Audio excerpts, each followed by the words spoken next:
Tout va bien, le verre d'eau, docteur, le verre d'eau. Le verre d'eau de la paix. Okoshika Malakaya. Gloire à Jésus-Christ qui est en terre. Cancer est brisé. L'essentiel de la joie. Ora chante de la joie. Alléluia. Ora gré, Canada. Comme Otoshika Malavi, la vie est dans la joie. Qui verra la puissance de la prière. Tout va bien, j'ai nos costauds. Les costauds sont brisés. Oshika Malakaya. Alléluia. Gloire à Jésus-Christ. Le roi des rois est sans terre. Sakoshana regarde devant. Tout joie. Rivière de paix. Rivière de paix. Tout va bien. Tout va bien. Sautez les joies. Sautez des joies. Hosanna. Hosanna. Hosanna. Okoshika Malakaya. Et tout le cas Okoshike. Tout va bien. Tout va bien. Alléluia. Que son nom soit béni. Et sois merci Seigneur encore pour ta parole. Nous bénissons ton Seigneur encore, le Saint-Esprit. Merci de me donner la révélation de ta parole, la profondeur de ta parole. Oh Dieu, car ta parole est la vérité. Que ton nom soit béni et sois exalté. Alléluia. Oshimalakaya. Nous allons prendre nos Bibles. Autorité des morts et briser le temps de paix. Tout va bien aujourd'hui. Le plan de Dieu est là. Tout va bien. Oh mon Shikamalakamarakaya. Nous disons Père Céleste, je bénis ton Saint-Nom. J'ai quitté ma maison pour te louer, pour t'adorer, pour écouter ta parole. Je vais écouter ta parole. Car ta parole est la vérité. Elle va m'affranchir. Elle va me délivrer. Je te rends grâce pour ma délivrance par ta parole. Au nom de Jésus-Christ, je t'ai ainsi prié. Amen. Malakaya. Alléluia. Moi, je crois que c'est parce qu'elle est un peu grippée, tu peux faire son remplacement. Alléluia. Allez, bienvenue à cette maison qui est la maison de Dieu. Alléluia. Gloire à Jésus-Christ. Que le nom de Jésus-Christ soit élevé au-dessus de tout nom. Nous bénissons son Seigneur pour ce temps. Alléluia. Gloire à Jésus-Christ. Et Sengo Makasi ezali. Et Sengo Makasi. Alléluia, alléluia. Oh mon chikamara, mon chikala. Alléluia, alléluia.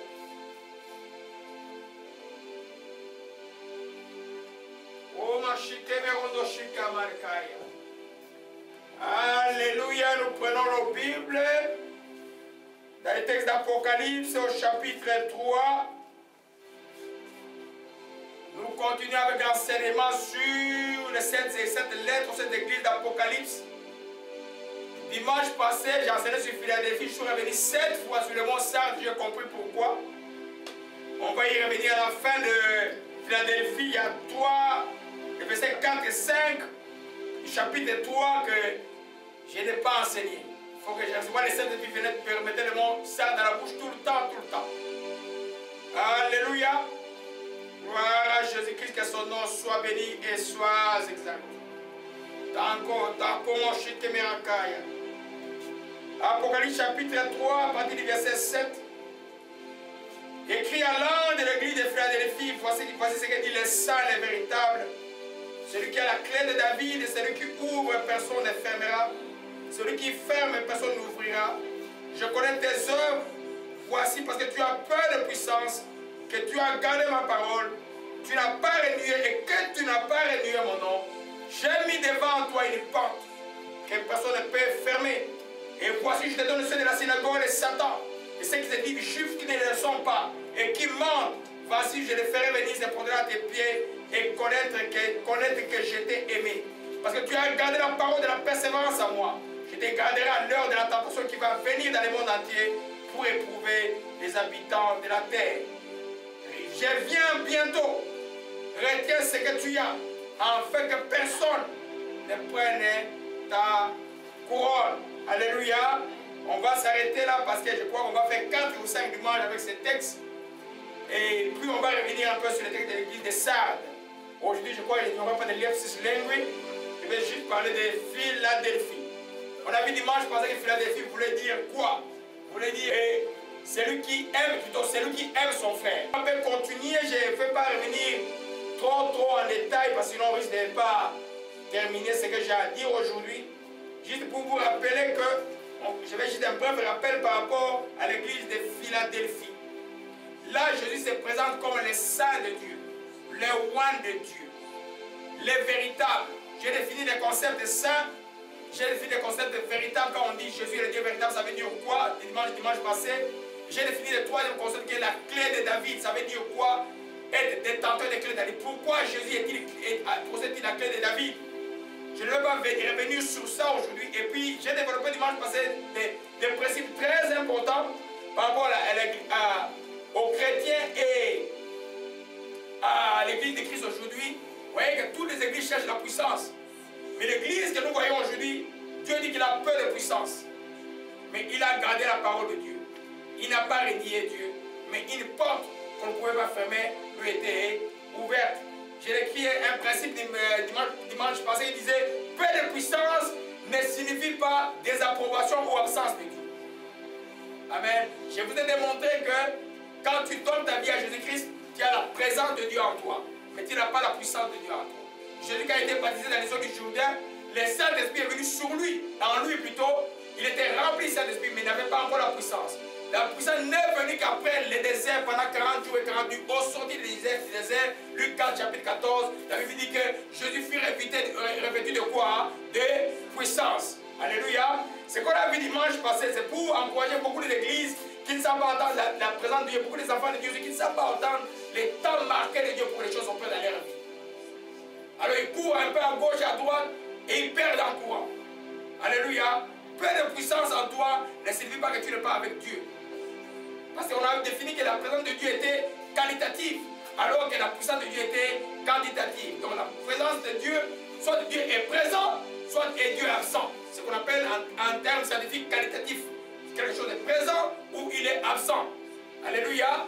Et puis, on a vu que la puissance de Dieu ou l'onction de Dieu était quantifiable. C'est-à-dire qu'il peut augmenter, il peut diminuer selon les circonstances. On ne va pas revenir sur ça. Alléluia. Mais aujourd'hui, oh Shemara Komaretasa. Oh Shemara Komarasa Kashite. Oh Shemara Kabarato, chaîne de la mort est passée. Oh Shikamarabashi. Oh Marasa Kashite. Alors, on va aller directement à ce que je prévu aujourd'hui. C'est la phrase qui dit, on a commencé d'entrer en profondeur avec tu as gardé ma parole. C'est une des raisons peut-être que j'ai beaucoup cité les noms des saints, parce que dans ça, j'ai démontré comment on garde la parole de Dieu. Alléluia. On y revient ici, l'église de Philadelphie a gardé la parole. Il n'avait pas de puissance. C'est-à-dire qu'il ne voyait pas de miracles, il ne voyait presque pas de guérisons. Dieu agissait par-ci, par-là, mais ils ont gardé la parole. Ils étaient persévérants dans la parole et ils portent les retours ouverts que nul ne pouvait fermer. Alléluia. Gloire à Jésus-Christ. C'est pourquoi je vous dis toujours, quand vous êtes malade, venez à l'église. Quand vous êtes malade, vous restez à la maison. Moi personnellement, je trouve ça, je ne comprends pas. Parce que si la maladie continue, tu vas chercher Dieu.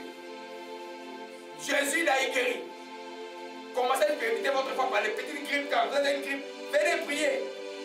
Quand vous priez, vous allez voir que la maladie n'est plus là.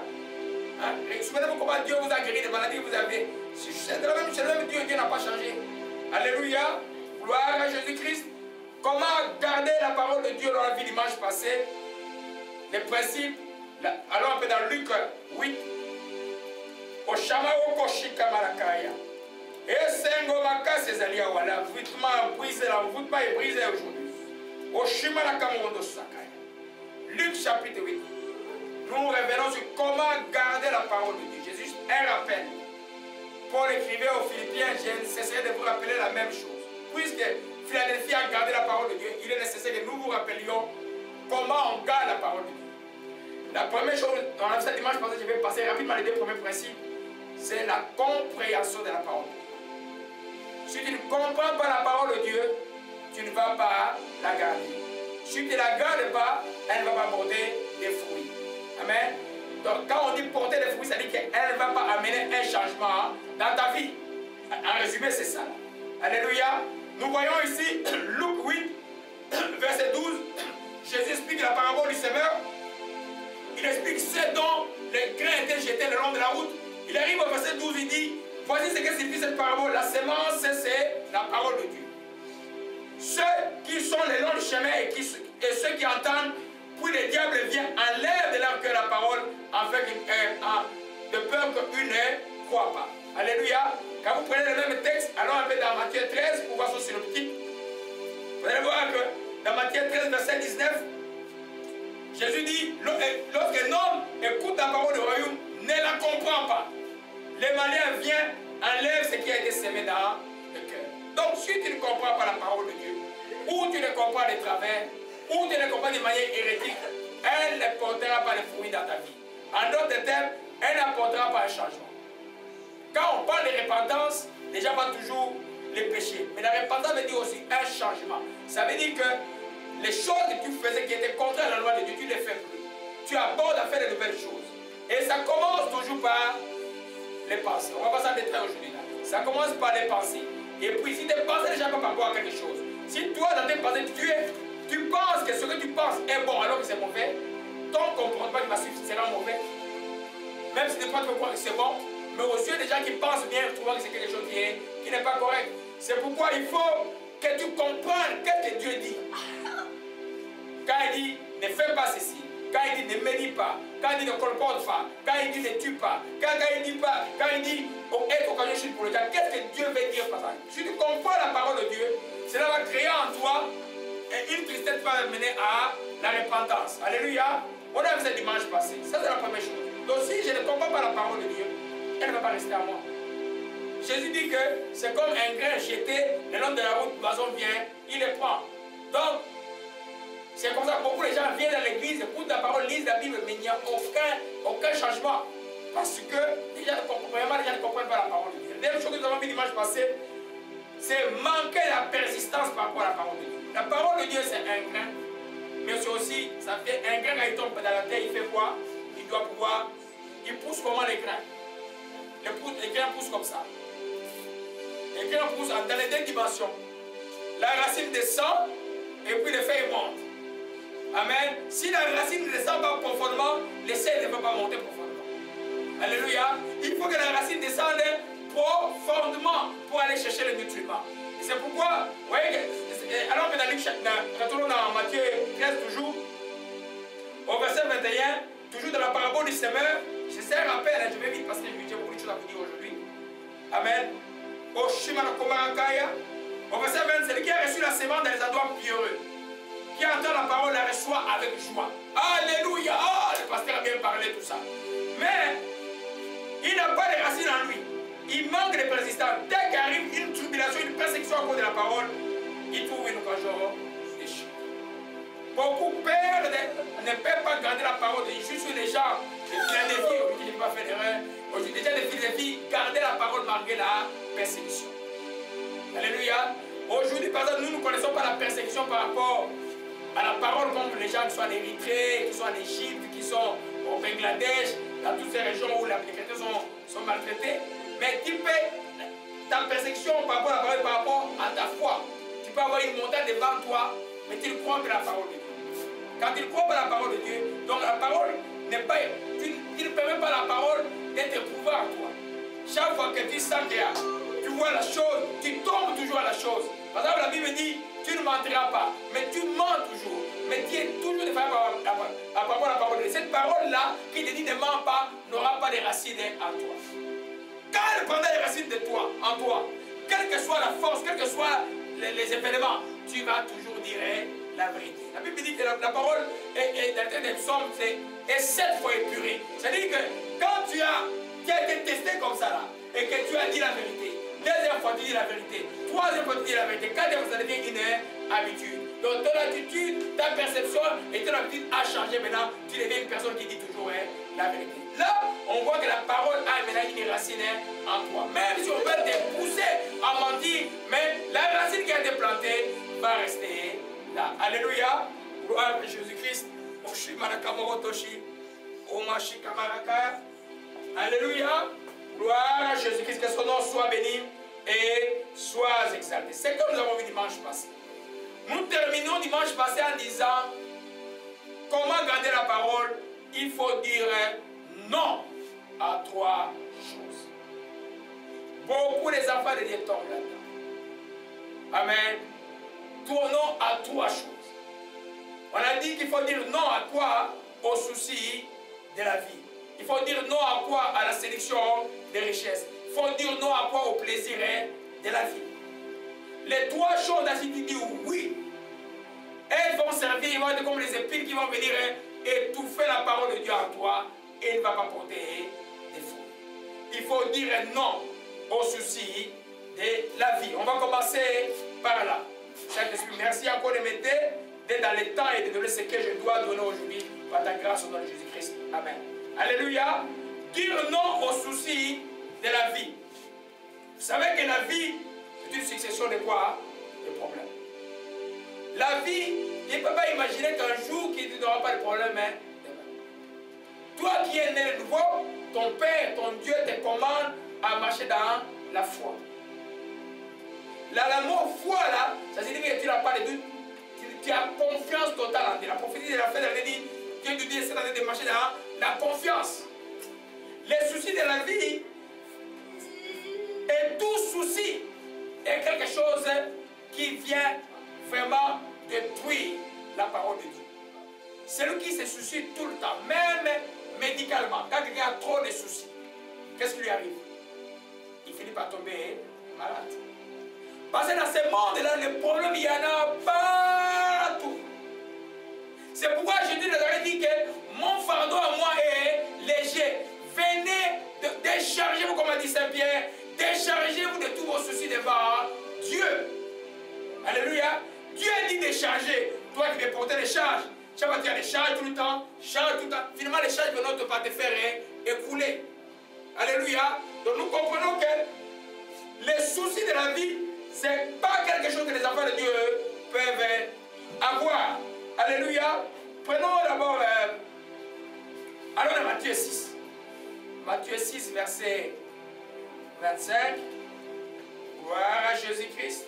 Nous sommes en train de voir comment garder la parole de Dieu en exploitant la parole du semeur. Et là, nous disons le 3e principe, il faut dire non aux soucis de la vie, aux sélections des richesses, aux plaisirs de la vie. C'est de ça que nous allons parler aujourd'hui. Si Dieu nous donne le temps, on va continuer. Alléluia, d'autres. Amen. Gloire à Jésus-Christ. Matthieu 6. Oh, l'Éternel est bon. Verset 25. Jésus dit, il commence d'abord par dire, nul ne peut servir 2 maîtres, car il haïra l'un, il aimera l'autre, il s'attachera à l'un, il méprisera l'autre. Vous pouvez servir Dieu et Mammon. Mammon, c'est le Dieu de l'argent. Et puis il continue le verset 25, c'est pourquoi je vous dis, ne vous inquiétez pas pour votre vie de ce que vous allez manger, ni pour votre corps, ce que vous allez, de quoi vous serez vêtus. La vie n'est-il pas plus que la nourriture, le corps plus que les vêtements? Regardez aujourd'hui le ciel, il se mène une masse, il n'amasse rien dans les greniers, et votre Père céleste les nourrit. Ne valez-vous pas beaucoup plus que eux? Qui de vous, par ces inquiétudes, peut ajouter une poignée de durée de sa vie? Donc il peut prolonger les jours de sa vie par les soucis. Alléluia. Jésus montre par là que ça ne sert, en résumé, ça ne sert absolument à rien de tes soucis.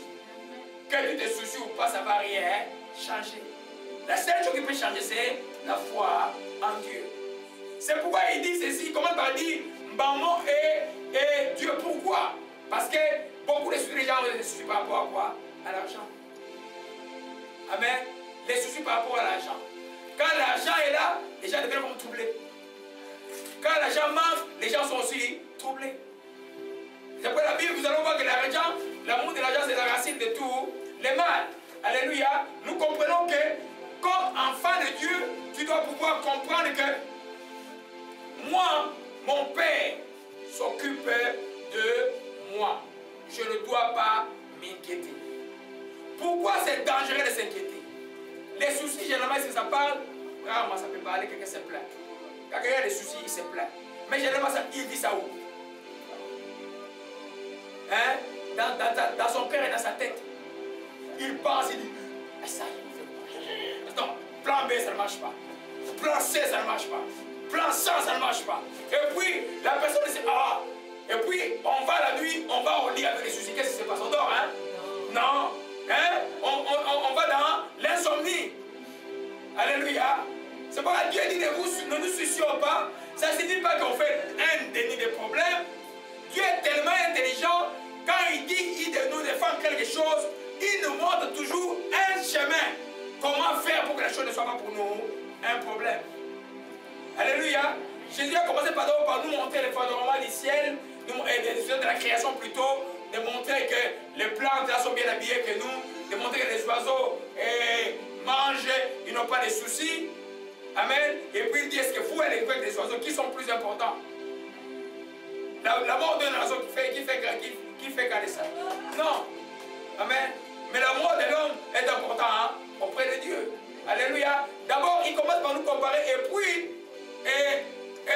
il vient maintenant nous dire simplement que Oshimara Komarakaya, Motoshika Marakaya, Omoshimara Geri Moshika Marakaya, Oshimara Kabono Shika Marakaya. Au verset 31, ne vous inquiétez donc point. C'est-à-dire que ne te soucie pas de quoi que ce soit. Amen. Dieu ne peut pas dire comme ça démontrer un chemin. Quand nous allons maintenant dans... Prenons 1 Pierre 7 d'abord. 1 Pierre 7. 1 Pierre 5, verset 7. Amen. 1 Pierre 5, verset 7. Oh, et chantez beaucoup. Chantez beaucoup, la plainte de Dieu est là. 1 Pierre 5, verset 7. L'apôtre dit ceci. On est là. Déchargez-vous sur lui tous vos soucis, car lui-même prend soin de vous. Déchargez-vous. Déchargez-vous sur lui tous vos soucis.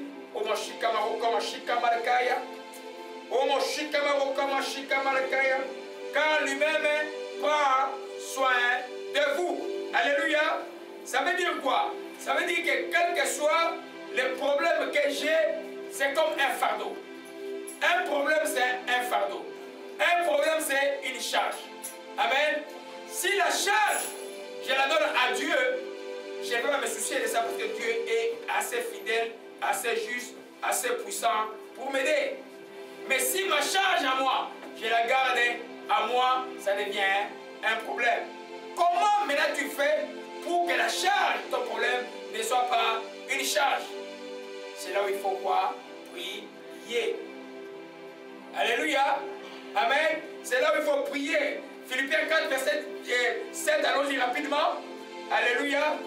Quelqu'un qui ne prie pas, quand nous venons prier, à la fin de la prière, tu dois te sentir léger. C'est-à-dire que tu dois trouver la paix dans le cœur. Tu dois sentir que Dieu, Jésus a pris ton fardeau et que tu es léger. Vous vous souvenez de la femme de la Bible, le moment de Samuel, Anne, quand elle est allée pleurer, la Bible dit quand elle a été exaucée, quand le sacrificateur a dit qu'elle était exaucée, c'était même un souhait. La Bible dit qu'elle retourna son visage, ne fut plus jamais le même. Les fardeaux de ne plus avoir des enfants n'était plus un fardeau. Elle avait trouvé la paix. Alléluia. Donc quand Jésus dit ne t'inquiète pas, ça dit que ne reste pas bouche bée, ça dit maintenant parle à Dieu, parle-lui, prie. Amen. Amen. C'est pourquoi il dit demandez, on vous donnera. Il faut parler à Dieu. Amen. Tu vas demander combien de fois? Tout le temps parler à Dieu. Alléluia. Le verset 6 dit ne vous inquiétez de rien, mais en toutes choses, faites connaître à Dieu par des prières et des supplications et des actions de grâce. Amen. Faites connaître quoi vos besoins. Amen. Est-ce qu'il y a des besoins que tu ne peux pas dire à Dieu? Tu peux tout demander à Dieu. Même les boucles d'oreilles. Tu peux tout demander à Dieu. C'est ton Père. Tu peux tout demander à Dieu. Sauf ce qui est contraire à la parole de Dieu. Alléluia. Tout ce qui est permis de la parole de Dieu, tout ce qui est bon pour toi, tout ce qui est bon pour ta santé, tout ce qui est bon, tu peux le demander à Dieu. Quand tu pries la prière de la foi, qu'est-ce qu'on fait? On fait confiance à Dieu pour qu'il soit la réponse à nos problèmes. Nous, en réponse, nous avons déjà, au début, tu vas voir, c'est pas quoi tu vas avoir la paix. C'est pas celui qui ne prie pas, ne peut pas avoir la paix. Amen. Qui ne peut pas avoir la paix? Amen. C'est quoi, je vois les enfants, vous devenez un peu plus disciplinés. Tu te réveilles le matin, tu fais ta prière. Prends la prière de combat, si tu n'es pas encore habitué, fais ta prière. Tu retournes de l'école ou de la maison. Dès que tu entres à la maison, avant que l'ennemi commence à t'attaquer par les pensées, fais d'abord la prière.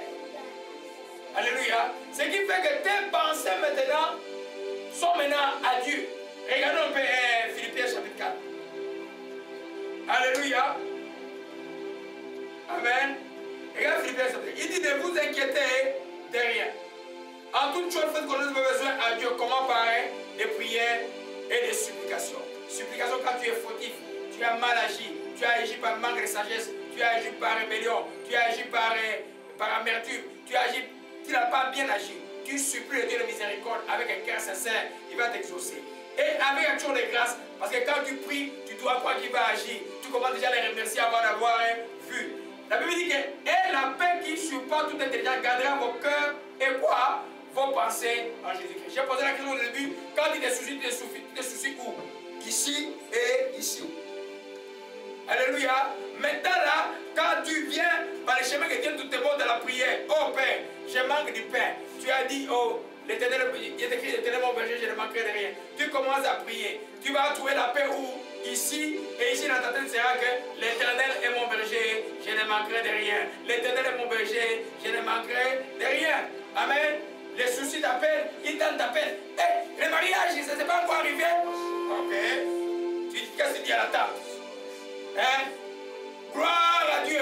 Mon mariage est pour bientôt par la grâce de Dieu. Amen. Est-ce que tu vas te soucier où est le mari? Je commence à chercher. Non, non, non, non. Tu ne cherches pas le mari si tu es une femme. Tu attends. Le mari va venir. Il va venir. Alléluia. Donc, tu prends une situation de soucis. Tu remplaces cela par la parole de nouveau de tes pensées et cela va te donner la paix dans le cœur. Alléluia. Amen. Donc quand on se confie à Dieu que j'ai parlé à Dieu, j'ai la paix dans le cœur, ce qui fait que cette paix-là va diriger mon cœur et mes pensées vers Dieu. Alors ce qui est versé une paix dans toi, ce qui est vrai, ce qui est honorable, ce qui est dit juste, ce qui est pur, ce qui est dit aimable, ce qui mérite l'approbation, ce qui est vérité de louange, sera l'objet de tes pensées. Alléluia. De nous dire simplement les soucis, c'est une grande attaque au niveau des pensées. Si tes pensées sont dominées par les balles, parce qu'il n'est pas vrai, tu ne peux pas. Des fois, les vivre par suppresso. Quand j'appelle par suppresso, c'est-à-dire que, ta vie, c'est une réaction. Ta vie doit être proactive, tu dois avoir des pensées déjà pures en avance. C'est-à-dire que dans telle situation, quelque chose arriverait, moi je réagirais ainsi parce que je suis enfant de Dieu.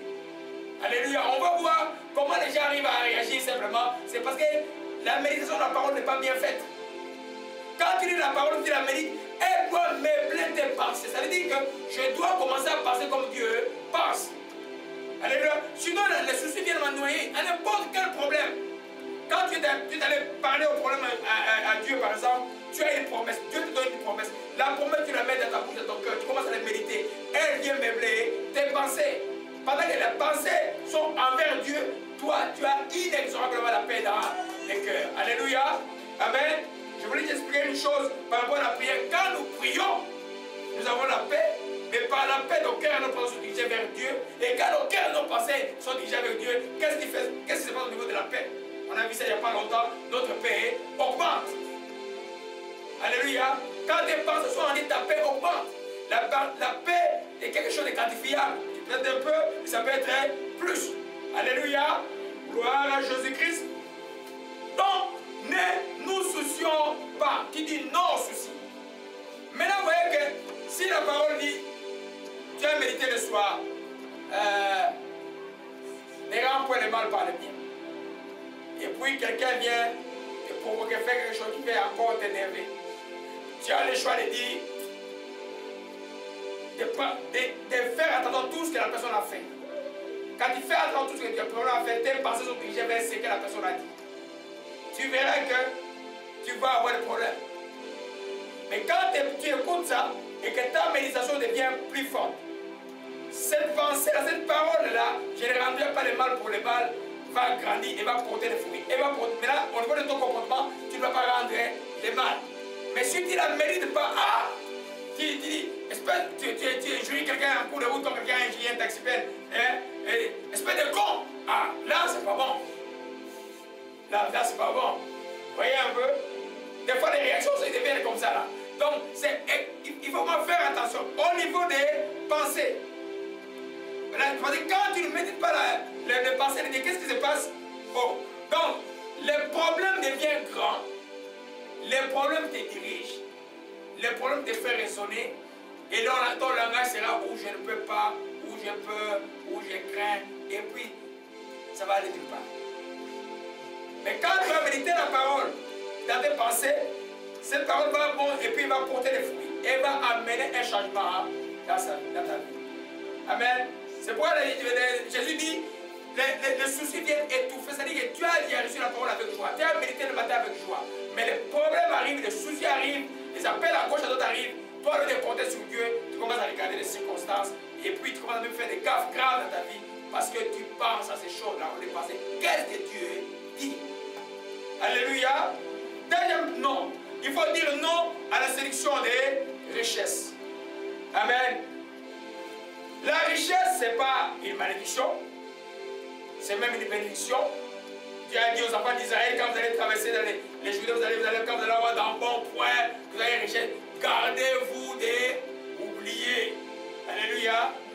Mais c'est l'amour de l'argent. Amen. Ou la recherche effrénée des richesses qui peut être dangereux pour un enfant de Dieu. Ça va étouffer la parole, on va le démontrer tout à l'heure. Amen. La séduction, voilà le mot, la Bible dit la séduction. Quand on parle de la séduction, c'est quelque chose qui vient d'une manière sinueuse. C'est quelque chose, à première vue, tu peux voir que c'est quelque chose de mauvais. Amen. Oh frère, tu gagnes maintenant 200 000 $ par an. À première vue, tu ne vois pas qu'il y a un danger derrière 200 000 $.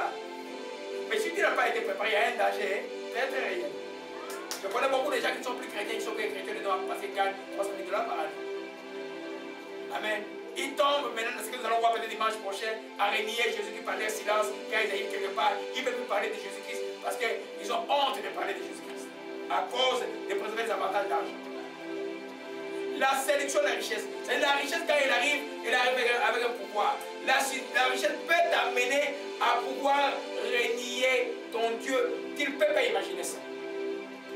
Alléluia. On va voir tout à l'heure. Allons un peu d'arbre. Matthieu 13, toujours on est dans Matthieu 13. Alléluia, alléluia.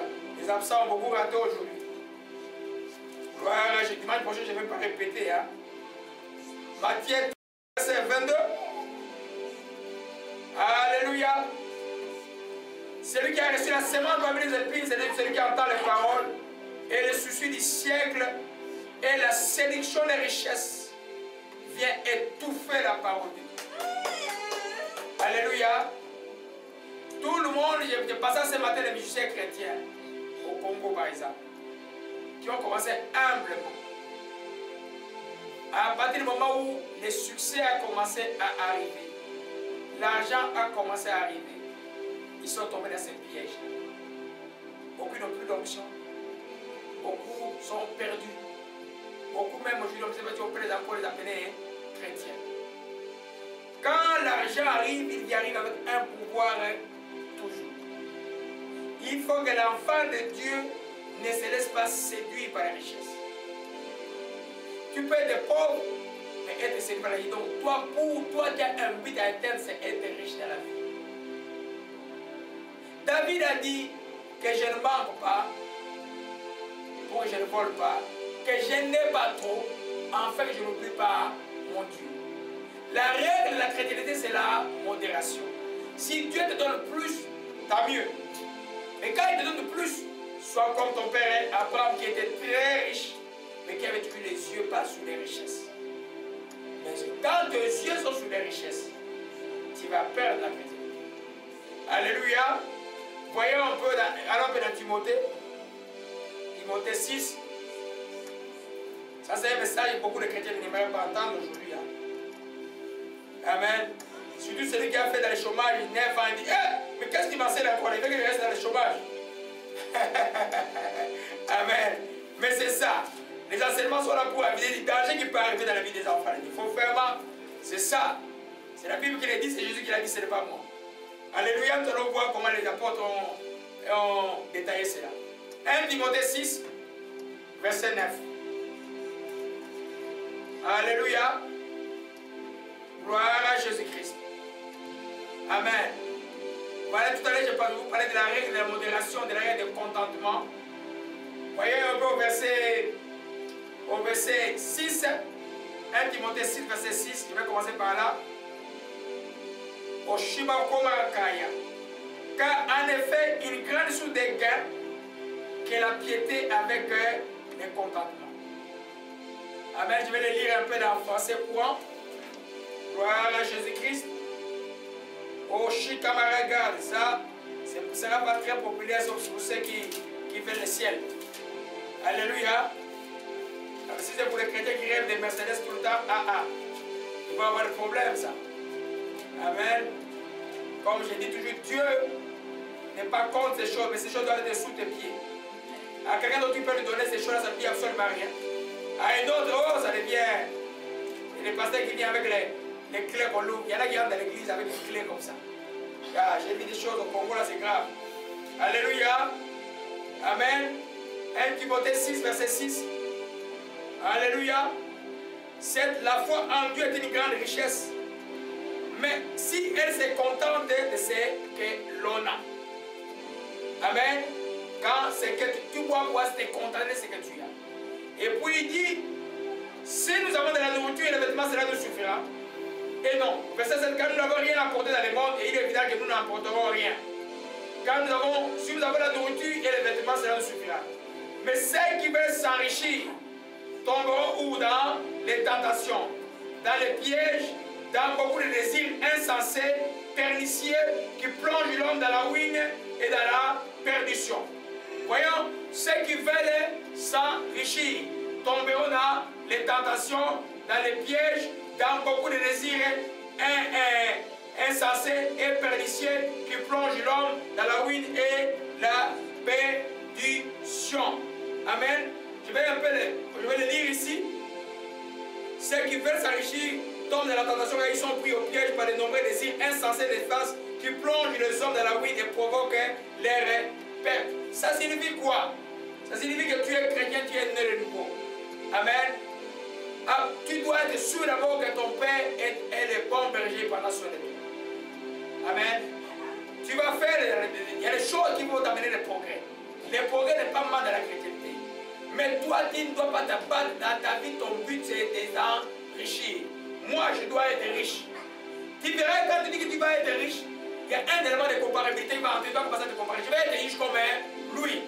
Quand tu dis je vais être riche comme lui, tu es déjà dans la comparaison, dans l'orgueil en fait.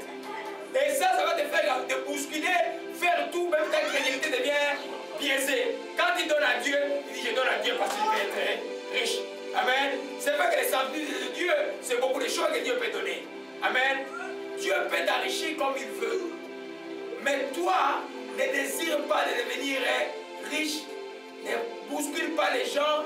Ne cherche pas les moyens à gauche et à droite. Tu vois, il dit que tu vas dans les désirs insensés. Tu vas rencontrer des gens qui vont te dire, oh, toi, tu fais ça. Mais ça va te prendre 10 ans. Moi, je connais en 3 mois. C'est une magouille que tu ne connais pas. Toi, chrétien, Yuma aveugle, qui va avec les caïds, tu es assis avec eux. Demain, c'est toi qu'on vient d'arrêter. C'est toi qu'on va arrêter. Oh, comment je ne savais pas? Tu ne savais pas, mais tu étais assis avec les gens qu'on ne doit pas s'asseoir. Pour s'enrichir, les gens vont se mettre dans les clubs. Vous voyez un peu aujourd'hui là, tu commences, tu dis, mais c'est pas grave, tu es pasteur, tu es chrétien. Mais non, mais on fait des chrétiens, des francs-maçons, c'est pas grave. C'est ça, les francs-maçons disent autre part que nous on ne croit pas en Dieu, mais on a peut-être aussi, il y a des évêques qui sont francs-maçons, et les pasteurs qui sont francs-maçons. Tu peux être parmi nous, c'est pas grave. Tu tombes, tu es arrivé là pour être riche, mais tu vas perdre beaucoup.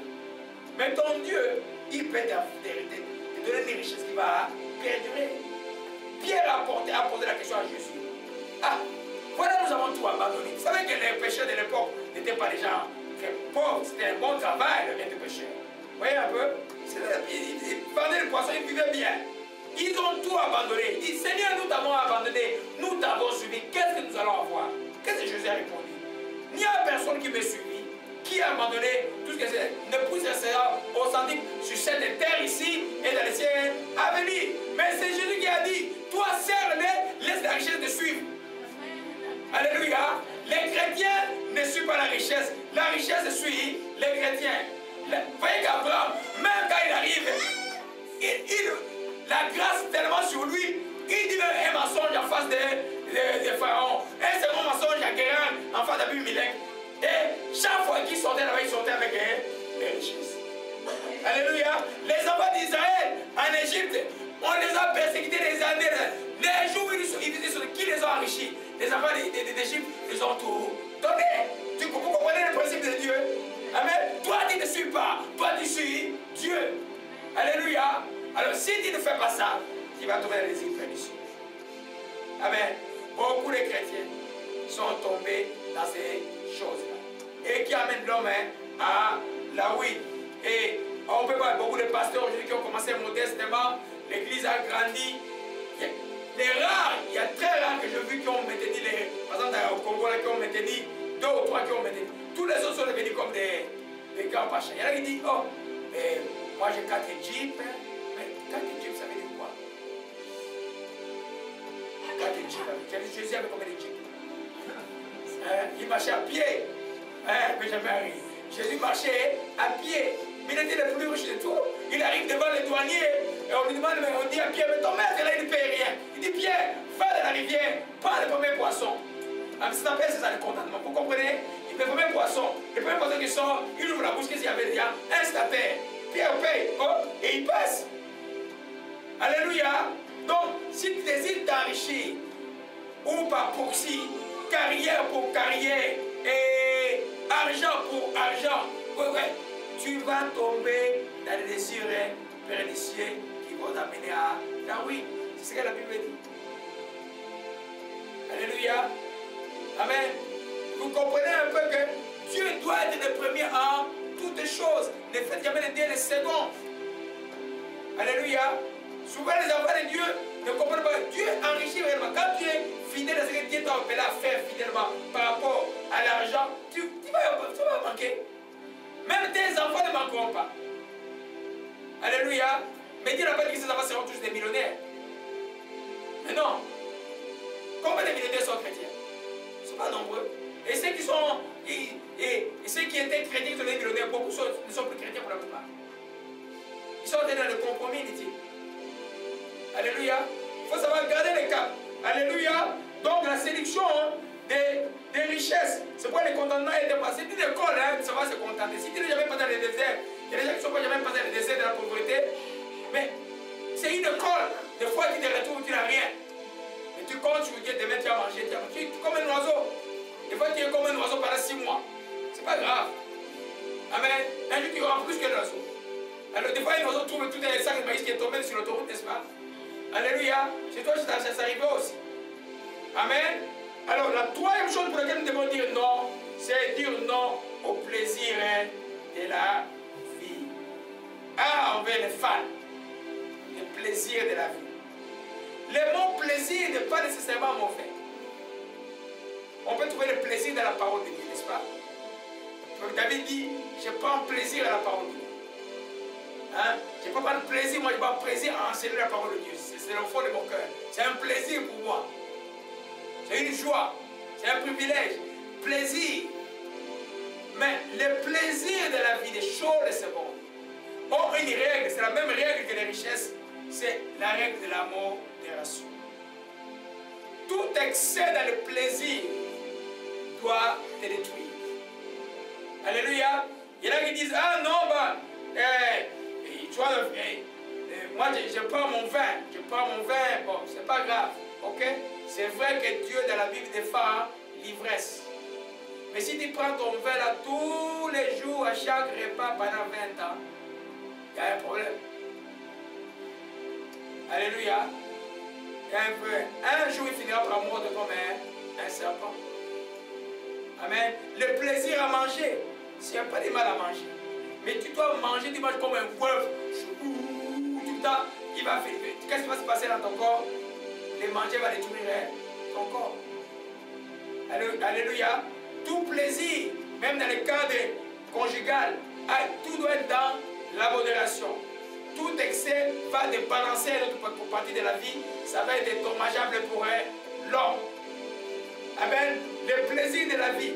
Les chrétiens, le premier plaisir qu'ils doivent trouver, c'est le plaisir de la parole de Dieu. Le plaisir d'être devant la face de Dieu. Et tout le reste sera modéré. Alors un peu dans Oshimarakana Jacques, prenons un peu Jacques. Jacques chapitre 4. C'est les trois choses là qu'il faut dire non. Amen. Si toi tu aimes manger tout le temps, voyez, il y a un produit qu'on appelle le chocolat. Là. Les chocolats, quand vous les voyez là, c'est bon à manger. Hein. Mais les chocolats, vous savez que c'est quoi l'origine? Les cacao, vous savez les goûts de cacao, c'est quoi? Le cacao est amer. Très amer. Pour qu'il arrive chocolat sucré dans votre bouche, c'est les tonnes de sucre qui sont entrés dedans. Voilà quand vous mangez le chocolat, après, pouf, comme tu le fais comme popcorn, tu gonfles. Alléluia, c'est plaisir. Et les gens qui ne peuvent pas dormir, ça prend le chocolat, vous savez, hein? Et surtout chez nos frères ici, la plupart, ils adorent les chocolats. Au lieu d'adorer Dieu. Amen. Ce qui fait qu'on fait le popcorn, on gonfle, pouf, pouf, pouf, pouf, pouf, on gonfle. Alléluia. Amen. Chaque chose, même le plaisir de manger, tu dois te discipliner, homme que Dieu a créé familial, à manger au plus 3 fois. Matin, midi et soir. Tu peux manger 5 fois, tu peux manger 6 fois, tu peux manger, il y a des chips partout, des coca bouteilles derrière, tout le temps, chaque minute. Qu'est-ce qui va se passer? Popcorn, pouf, pouf, pouf. Après tu deviens, tu te détruis toi-même. En fait, tu pêches contre Dieu. Amen. Mais venons par rapport à l'étouffement de la parole de Dieu. Comment le plaisir étouffe la parole de Dieu? Prenons le plaisir de la télévision. Vous savez que pour lire la parole de Dieu, ça nous demande du temps. Tu es allé travailler, tu es allé étudier. Ça te prend le temps. Mais tu dois trouver un temps à lire la parole de Dieu. Mais tu arrives devant les internet. Aujourd'hui avec Internet, tu passes 3 heures, 4 heures à l'Internet. À regarder les informations du Congo, comme moi ça m'arrive des fois. Ce qui fait quoi? La parole là, tu l'étouffes. Quand tu as regardé les informations longtemps, qu'est-ce qui se passe dans ta tête? Hein? Elle vient dans ta tête. Tu commences à y penser. Amen. Si je regarde, moi par exemple, si je regarde beaucoup les histoires de mes frères au Kivu là, et la colère et tout monte. Tu vois un peu? Mais j'ai été confondu, hein, je vous ai parlé de témoignage. Je lui ai parlé, il venait nous visiter ici. J'ai été secouru, j'allais mourir le mardi, le vendredi, j'ai déposé de voir la voiture chauffée, il y avait un problème. C'est un Congolais tout qui est venu me réchauffer. Je l'ai parlé, je l'ai confessé, je l'ai parlé. C'est un chrétien de nouveau. Amen. Il dit, pasteur, je vais venir à ton église parce que tu m'as dit, a réjoui mon cœur. Depuis 85, j'ai fui le Congo. Voyez un peu. Amen. Ça vous dit simplement, les informations, la télévision, tous ces plaisirs que nous pouvons trouver dans le monde là, ont pour but d'empêcher quoi? La méditation de la parole de Dieu. Que tu ne penses pas ce que Dieu dit. C'est pourquoi il faut dire non à ces plaisirs de la vie. Amen. Les samedis, au lieu de lire la parole de Dieu, vous allez, une fête ici, une fête là-bas, une fête là. Oh, là, dimanche quand tu arrives à l'église, tu vas pas être concentré, je l'assure. Le plaisir de la vie. Amen. Amen. L'homme, il y a des plaisirs qui sont sains. Je parle d'abord des plaisirs qui sont sains, il n'y a pas de problème. Il y a des plaisirs aussi qui sont malsains, c'est-à-dire que l'heure est-il exact? De quelle heure? Quelle heure? Amen. Ah, okay. Alléluia. Donc, c'est le plaisir malsain. On dans Jacques chapitre 4. Gloire à Jésus-Christ.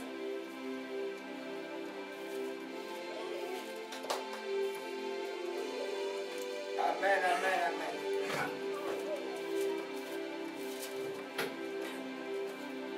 Des fois, il ne faut pas mélanger. Hein. Quand tu prends, par exemple, quelque chose de tout bon pour la santé, là, reste avec ta chose. Là. Moi, j'ai failli m'a intoxiqué il y a 2 jours là. Amen. J'ai vu maman qui mangeait le mucilage de quoi, de aloe vera. J'ai dit que je vais goûter un peu. Mais moi je venais manger mon goji.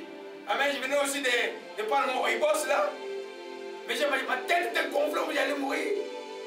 Amen. Ça c'est le souci de dire de rester toujours svelte là. Il faut faire attention.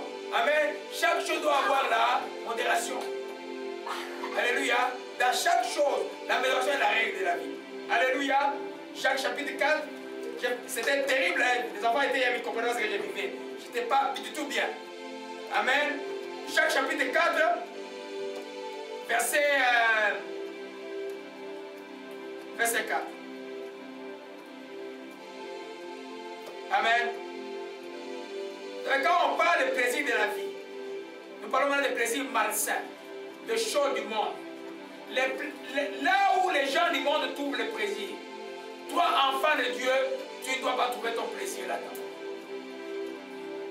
Alléluia. Et là, il dit, il dit au verset 4, à lutter que vous êtes, vous ne savez pas que l'amour du monde est inimitié contre Dieu. Celui qui veut être ami du monde sera ennemi de Dieu.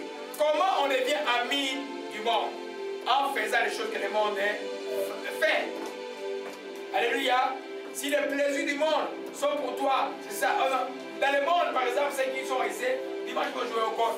Toi, chrétien, maintenant tu commences à dire, oh, je dois aller vite à l'église. Après l'église, je dois vite courir aller au club de golf. C'est un problème. Ton souci par rapport à ton golf, tiens à l'église, oh. Tu commences à regarder le monde, mes amis, pour m'attendre à 15, je vais aller jouer au golf. Ça dit que la parole que tu vas recevoir à l'église ne portera aucun fruit. Quand on vient à l'église, oh, un texte que Dieu m'a donné des jours, c'était quoi? Oh, mon chikamara, mon coach. Oh, shimara saka. Oh, shimara saka. Je vais vous dire, c'est un texte dit simplement, oh, coach, c'est un texte d'Ecclésiaste. Alléluia. Je vais juste vous le citer rapidement. Oh, shikamara tashi. Oh, marashikama, oh, koshi. Prends garde à ton pied. Lorsque tu entres dans la maison de Dieu, approche-toi pour écouter plutôt que d'offrir des sacrifices insensés car ils ne savent pas qu'ils feront le mal. Prends garde à ton pied lorsque tu t'approches de la maison de Dieu. Dans notre cette version dit, viens avec sérieux à la maison de Dieu. Quand tu viens à la maison de Dieu, les buts que tu viens faire chercher, c'est écouter. Écoutez quoi? La parole de Dieu, c'est que Dieu va dire. Parce que quelqu'un peut entrer, si ton désir n'est pas venir écouter la parole de Dieu, ce qui fait que tout ce qu'il doit faire, Dieu considère comme un sacrifice de l'essence. Alléluia. Gloire à Jésus-Christ. Donc nous revenons sur le plaisir. Allons un peu dans 1 Jean 2. 1 Jean 2. Un autre plaisir de la vie, les films. Hein? Qui regarde encore les films ici? Moi, ces choses-là, je n'en fais pas une règle. Mais je vous dis que Satan, il est rusé. Les films, là, ça consomme du temps et de l'énergie. Quand tu as regardé un film, qu'est-ce qui se passe quand tu vas dormir? Hein? Tu rêves le film. Tu penses au film. Quelqu'un a fait son scénario, toi tu commences à réagir sur les choses. Ah, mais non! Ah, ah. Amen. Tu deviens clown comme eux. Alléluia. C'est un plaisir du monde. Quand tu regardes les films, ça vient, il y a des films qui vont te faire insulter ce qui se font dans les films. Un chrétien, moi personnellement, ce n'est pas une règle, il y a des films qui sont bien faits, mais tu ne dois pas passer ton temps à regarder les films. Par exemple, samedi soir, là, tu dois rester calme, mettre la parole de pour dimanche soir bien. Moi, je ne regarde pas les films. Parce que chaque fois que je regarde, il y a toujours quelque chose d'abject. Chaque fois que tu regardes, il y a toujours quelque chose de mauvais. Parce que ceux qui les produisent ne sont pas nés de nouveau. Alors si tu veux regarder, tu veux trouver ce plaisir des films, tu veux trouver un bon plaisir, tu fais quoi? Tu regardes les films chrétiens qui parlent de la parole de Dieu. Là, tu vas méditer la parole de Dieu. Il te rappelle toujours la parole de Dieu. La parole de Dieu, la parole de Dieu. Alléluia. Mais si tu vas suivre les films de ce monde, oh, il y a un film qui est sorti là-bas, Basketball 3. Ah, tout le monde court. Ils attendent dans les fois Basketball 3. Il n'y a rien. Alléluia. C'est le plaisir de ce monde. étouffer la parole. Je vous dis que garder la parole nous demande d'effort. Hein? Garder la parole nous demande d'effort. Alléluia. Il y a 3 jours, j'étais assis. Je voulais faire un résumé total de tous les livres de l'Apocalypse que nous avons enseignés. C'était blanc dans ma tête, j'ai tremblé. J'ai dit, je dois suivre tous les enseignements moi-même. Parce que des fois, la première de la fin de l'année, j'ai enseigné autre chose. C'était comme un blanc dans la tête. C'est pas bon ça. Alléluia. Parce que même moi, quand je vous enseigne, je m'enseigne moi-même. Je ne veux pas que vous allez au ciel et puis moi je vais. Non, non, non, non. Moi je dois être devant vous. Alléluia. Gloire à Jésus-Christ. Amen. C'est les 3 choses, mes bien-aimés, qu'il faut dire non. Non au souci de la vie. Non aux sélections des richesses. Non au plaisir de la vie. Galates 5, et encore une fois, Galates 5.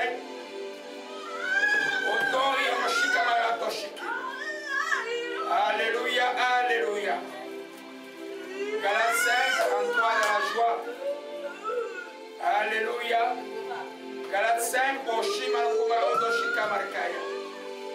Galates 5, Odoshika Marakoshika Markaya. Au verset 2. Oshima Oshikama. Qu'est-ce qu'il dit 22 plutôt? Alléluia. Oh, Moshikama, donc qu'est-ce qu'il disait? Pas 22, prenons juste le verset 20, 21, les œuvres de la chair. Les œuvres de la chair sont manifestes, c'est l'impudicité, l'impureté, l'insolution, l'idolâtrie, la magie, les inimitiés, les querelles, les jalousies, l'indignité, les disputes, les divisions, les sectes, l'envie, l'ivrognerie, les excès des tables et les choses semblables. Dans les tables et les choses semblables, c'est là où vous mettez les plaisirs de la vie. Les plaisirs par rapport aux choses du monde doivent mourir dans la vie du croyant. Ça fait partie de l'amour du monde. Si encore l'amour du monde en toi, la parole va être infructueuse. Parce que chaque fois qu'elle va s'ériger au niveau des pensées, toi, c'est les précautions du monde qui sont là dans la tête et ça ne va pas porter des fruits. Alléluia. Gloire à Jésus-Christ. Je vais aller plus rapidement. Oh, Shema Otoshika Markaya. Oh, Shashana étonnante paix. Alléluia, alléluia. Oh, Moshika Maramoshika. Alléluia, alléluia. Oh, Moshika Marokoshika. Alléluia. Donc nous retenons comment on garde la parole, la compréhension de la parole de Dieu, la persistance de la parole de Dieu, dire non au souci de la vie, à la structure d'origine au plaisir de la vie. Maintenant, je reviens sur quelque chose que j'ai entendu dans l'église de Sardes, sur les garde-fous de la parole de Dieu. C'est les choses que tu dois les avoir déjà avant que tu as dans le de la parole de Dieu. Il y a d'autres que tu vas avoir pendant que tu as la parole de Dieu. Il y a d'autres que tu vas avoir après que tu aies lu la parole de Dieu. Alléluia. Les garde-fous de la parole de Dieu sont importants. Alléluia. Allez, retournons un peu dans Luc 8 encore une fois. Luc 8. Entrons dans la joie. Olé, olé, olé, olé, mahoshuka bakaya. Oshimalako barashike. Oshika marakaya. Ce qui est tombé dans la bonne terre, c'est ce qui a entendu la parole de Dieu avec un cœur noble et bon, la retiennent et porte beaucoup de fruits avec persévérance. Mais la parole, vous voyez, la Bible que vous voyez là, quand le diable sait que tout ce que nous pouvons avoir dans la vie vient de la parole de Dieu. Comme j'ai enseigné dimanche passé, j'ai dit, c'est la parole de Dieu, c'est pas la puissance de Dieu qui fait naître la parole de Dieu, mais c'est la parole de Dieu qui fait naître la puissance de Dieu. Si le diable sait que la puissance de Dieu là, il va être écrasé. Lui, il n'est pas bête, il est rusé. Qu'est-ce qu'il va faire? Il va faire pour tout faire que la parole de Dieu, tu ne la vois pas, et cela ne t'intéresse pas, que la parole de Dieu ne soit pas importante pour toi. Alléluia. Parmi les garde-fous de la parole, la première chose que nous devons voir, c'est prier avant et après. Que ce soit dans ta lecture personnelle, tu dois prier avant de lire la parole de Dieu et après avoir lu la parole de Dieu. Que ce soit à l'église ici, quand nous prêchons, nous prions avant et nous prions après. Amen. Parce que qu'est-ce que l'ennemi vient, voyez un peu, il viendra pour voler. Alléluia. Donc il faut faire vraiment attention pour que Dieu lui-même, par ta grâce, nous permette de comprendre la parole de Dieu. Qui explique la parole de Dieu? C'est le Saint-Esprit. Quand vous allez dans Jean 14, Jésus dit simplement, c'est lui qui vous expliquera toutes les choses. Le Saint-Esprit, il invite comment?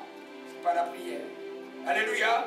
Et ça, tu le fais toujours. Avant de lire la parole de Dieu, même quand tu veux suivre l'enseignement de la maison de prière ou n'importe quel enseignement, prie toujours avant que Dieu explique moi. Ce qui n'est pas de toi ne va pas entrer. Ce qui est de toi va entrer, on va me faire grandir. Alléluia. Après la prière, tu pries aussi. Ce que j'ai écouté va rester à moi. Ça va porter des fruits. Un jour, l'ennemi ne peut pas voler. Vous allez imaginer, vous allez voir que quand vous avez même suivi l'enseignement, c'est un coup de flic qui arrive. Le coup de flic va comme d'embrouiller. Alors, des fois, quand tu viens d'écouter la parole de Dieu, prends un moment de silence après pour pouvoir méditer. Et quand tu suis l'enseignement, notez toujours les résumés que tu fais, relisez-le. Alléluia. Quelqu'un hier me disait, c'est un petit qui me disait hier, pendant qu'on a conseillé, il dit, oh, et le pasteur nous a parlé du taxisme spirituel. Moi, j'avais oublié le mot taxisme spirituel. Ça montre qu'elle a relu cet enseignement sur le taxisme spirituel. Alléluia. Donc, priez avant et après. La deuxième chose, comme garde-fou de la parole de Dieu, que nous devons avoir, puisque Philadelphie a gardé la parole de Dieu, c'est l'amour de la parole de Dieu. Amen. Il y en a qui ont peur de se promener avec la Bible. Amen. L'amour de la parole de Dieu. Aimer la parole de Dieu. Alléluia. Tu ne peux pas, comme j'ai enseigné sur l'église de Pergame, tu ne peux pas garder quelque chose que tu n'aimes pas. Alléluia. Tu dois aimer la parole de Dieu. Advenant que tu ne sens pas l'amour de la parole, j'ai fait quoi? J'ai prié, Seigneur, donne-moi la soif et l'amour de ta parole. Alléluia. Parce que comme c'est l'élément central de notre foi, l'ennemi fera tout que des fois nous ne puissions pas l'aimer. Amen. Il faut aimer lire la parole de Dieu, méditer la parole de Dieu, suivre les enseignements de Dieu. Alléluia. Alors, maintenant, le psaume 119. On efface le plan de Dieu là. Et revis dans la joie. Revis dans la joie maintenant. Revis dans la joie. Psaume 119, verset 48. Alléluia. Au verset 47, j'ai fait mes délices de tes commandements. Je les aime. Je l'aime même faire tes commandements que j'aime. Je veux méditer tes statuts. Amen. J'aime. David dit qu'il aime les commandements de Dieu. Il aime la parole de Dieu. Il aime les mains vers tes commandements. Que j'aime. Et je vais méditer tes statuts. On va me dire si je vais méditer après. Vous voyez que tu ne peux pas méditer la parole de Dieu si tu ne l'aimes pas. La méditation prend le temps. Alléluia. Tu dois aimer la parole de Dieu. Tu dois désirer la parole de Dieu. Car si tu as l'amour de la parole de Dieu, je t'assure que tu vas y recourir tout le temps. Tous les temps, tu vas y recourir. Quand il n'y a plus d'amour de la parole de Dieu, on n'y recourt pas et on ne les respecte pas. Parce que aimer la parole de Dieu, c'est aussi garder le commandement. Alléluia. Amen. Un autre texte, Psaume 119, verset 97. Oh, combien j'aime ta loi. Quel est l'objet de ma méditation? Voyez ça, quand chaque David s'exclame, oh, j'aime la loi de Dieu. Les mots méditation suivent après. Alléluia. Si tu aimes la parole de Dieu, tu vas la méditer. Si tu la médites, elle va meubler tes pensées et tu seras comme tes pensées. La Bible dit qu'un homme est comme ses pensées. Amen. Pourquoi? Quand tes pensées changent, je répète encore, qu'elles changent, ton attitude change, ta perception change, ton comportement change. Tu es une autre personne. Le point de départ, tu dois aimer la parole de Dieu. Si tu n'aimes pas la parole de Dieu, tu ne vas pas réfléchir dessus. Tu ne vas pas méditer la parole. Parce que la méditation, c'est quoi? Je prends un verset qui dit simplement, tu aimeras ton prochain comme toi-même. Je prends déjà toute la journée. C'est quoi méditer? Qui est mon prochain d'abord? Comment je dois aimer? Ah, Jésus a dit aussi, ce que tu n'aimeras pas qu'on le fasse, ne le fais pas aux autres. Ah, qu'est-ce que je fais aux autres que je n'aimerais pas qu'on me fasse? Je fais la liste. Ah, ça là, je dois changer. Ça m'amène à la repentance. Ça m'amène à quoi inverser? C'est comme ça qu'on médite et puis je mets dans la bouche tout le temps alors que je marche. Je suis en train de parler. Non, non, non. je dois aimer mon prochain comme moi-même. Finalement, quand l'occasion arrivera, même les gens qui ne t'aiment pas, tu vas voir l'amour dans ton cœur. Alléluia. Amen. Le point de départ, c'est d'aimer la parole de Dieu. Alléluia. Au chant de paix. Un chant de paix. 1 Pierre 2. 1 Pierre 2. Esther, la joie. Esther, la joie, le pain de Dieu est là. Le pain de Dieu est là, Esther. Esther, le pain de Dieu est là. Oshima Omo, Shikama Okabarakaya. C'est le terrain pour ce que tu fais pour Esther, que ton nom soit loué. Alléluia. 1 Pierre 2, verset 2. On peut commencer au verset 1. Parce que aimer la parole de Dieu, c'est aussi rejeter le mal. C'est aimer les commandements de Dieu. Pierre dit, rejetant toute malice, toute ruse, la dissimulation, l'envie et toute médisance, désirez comme des enfants nés de nouveau les liens spirituels et purs, afin que par lui vous croissiez. Oshikaya. Omarasaka Shikaya. Alléluia. Désirez comme de nouveau nés les laits spirituels. Est-ce qu'il y a un bébé qui n'aime pas les laits? À moins qu'il y en a quelques-uns, hein? Peut-être il est passé par beaucoup de crises et tout ça. Mais quand il est né, naturellement, un enfant aime les laits. Alléluia. C'est même, comment je dirais, automatique, c'est même intuitif. Alléluia. Dieu veut que nous désirions la parole comme les nouveau-nés. Amen. Tu ne peux pas désirer quelque chose que tu n'aimes pas. Amen. Comme moi, je le mettais plus dans ma bouche, la loi verra dans ma bouche là. Ça, c'est fini là. Amen. Quand tu sens quelque chose dans ta main, si tu l'aimes, tu vas le manger. Si tu n'aimes pas, tu ne vas pas le manger. Amen. Tu dois pouvoir aimer. Alléluia. Donc, aimer la parole de Dieu, c'est un garde-fou par rapport et à la parole de Dieu. Alors, quand tu aimes la parole de Dieu, c'est alors simplement, tu vas comprendre. La troisième chose va être facile. Nous avons déjà vu la compréhension de la parole de Dieu. Amen. Ça, c'est le garde-fou. Donc, tu pries, tu demandes à Dieu l'amour de la parole de Dieu. Et puis maintenant, tu verras que quand nous avons déjà vu ça au départ, je vais passer rapidement, c'est la compréhension de la parole de Dieu. Mais j'ai cité ça pour une raison. Vous allez entendre aujourd'hui, oh, les Saint-Esprit nous expliquent la parole de Dieu. Et cette onction qui est sur vous, vous enseigne toutes choses. Vous n'avez pas besoin qu'on vous enseigne. Allez, mais pourquoi Dieu dit, dans 1 Corinthiens chapitre 12, il a établi les apôtres, il a établi les prophètes, il a établi les enseignants? C'est une contradiction dans la Bible? Non. Il y a des gens à qui Dieu a donné un don. Il pourra expliquer la Bible.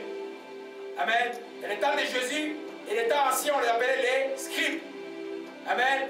Ils connaissaient la loi. Les pharisiens aussi, c'était des pharisiens qui connaissaient la loi. Ils pouvaient expliquer aux gens. Alléluia. Aujourd'hui, nous avons le Saint-Esprit, bien sûr. Mais il est en vous comme enseignant aussi, comme testataire. Quand on vous enseigne par un vrai enseignant ou par un faux enseignant, vous dites non, ce qu'il enseigne n'est pas correct. Amen.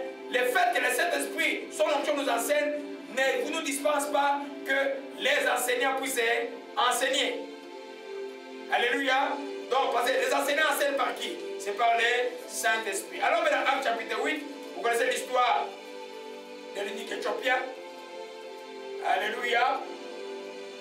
Alléluia, alléluia, alléluia. Le temps de paix est là. Tout va bien, l'essentiel est dans la joie aujourd'hui. 3 morts passés, 3 morts est passé. 3 morts est passé. L'histoire de l'unique Éthiopien, vous connaissez, c'est Philippe à qui l'ange apparaît, dit lève-toi voir du côté de midi, sur le chemin qui descend de Jérusalem à Gaza, qui est celui qui est désert. Il se leva, voici il y avait un Éthiopien, au verset 29, l'Esprit dit à Philippe, avance, approche de ses chars. Philippe a couru, au verset 30, entendu l'Éthiopien qui lisait, il entendit l'Éthiopien qui lisait Isaïe. Ça veut dire quoi? Quand je vous dis toujours de lire la parole des fois à haute voix.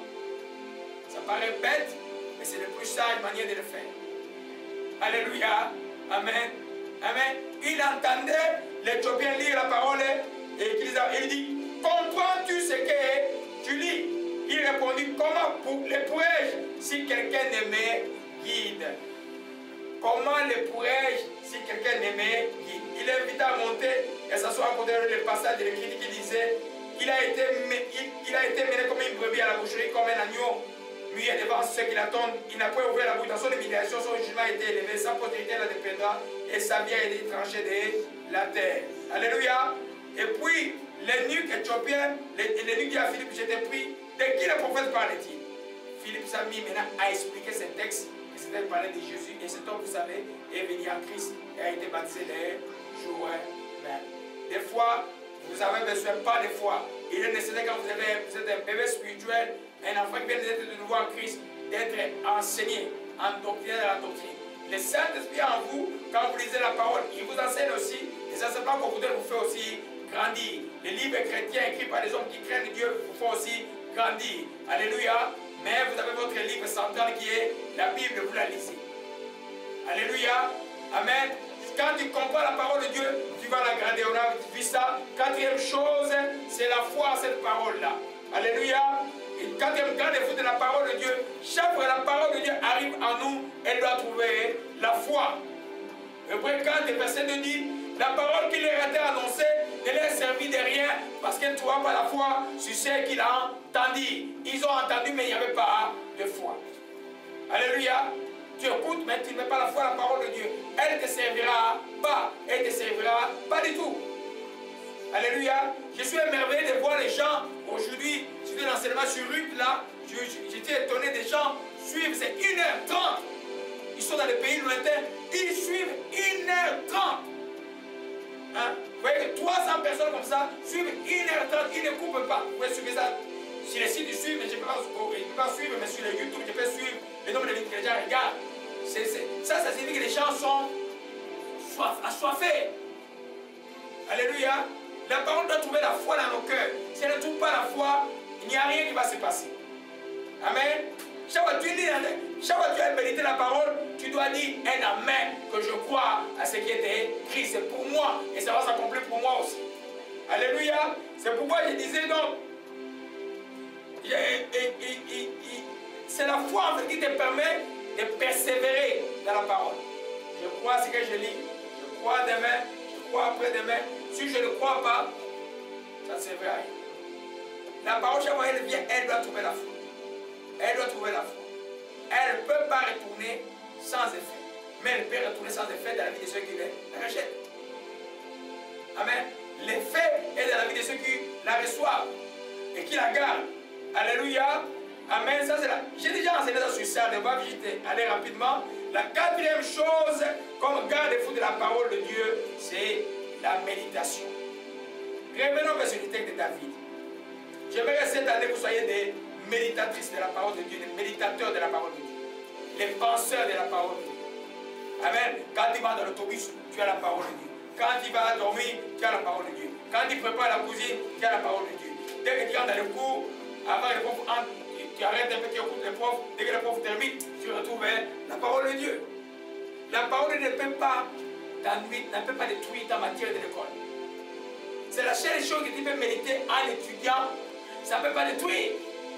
Ça va même ouvrir ton intelligence plus. Alléluia. Ça, c'est un secret. La parole de Dieu ne peut pas. Parce qu'elle est au-dessus. Amen. C'est les mathématiques, la biologie, tout ce que vous faites comme science là, c'est en bas. Donc tu ne peux pas essayer de méditer la parole de Dieu. Prenons un peu Somme 119. Alléluia. Reviens dans la paix. Souffrance est passée. Souffrance est passée, la paix est là. Combien j'aime ta loi, et elle est l'objet de ma méditation. Tous les jours, l'objet de ma méditation. Combien j'aime ta loi, elle est tous les jours l'objet de la méditation.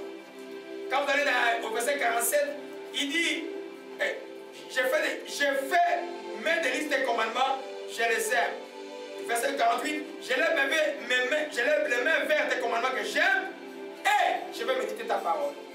Chaque fois, il y a l'amour de Dieu, il y a la méditation. C'est-à-dire quand tu aimes quelque chose. Voyez un peu? Amen. Vous savez qui vont se fiancer demain là, ils trouvent le fiancé ou la fiancée. Mais des fois, tu penses vraiment à elle, hein, comme je connaissais de nos frères qui mettent des photos partout. Amen. Amen. Parce que tu aimes ton fiancé et tu aimes ta fiancée. Alléluia. La parole de Dieu, quand tu l'aimes, tu vas y penser.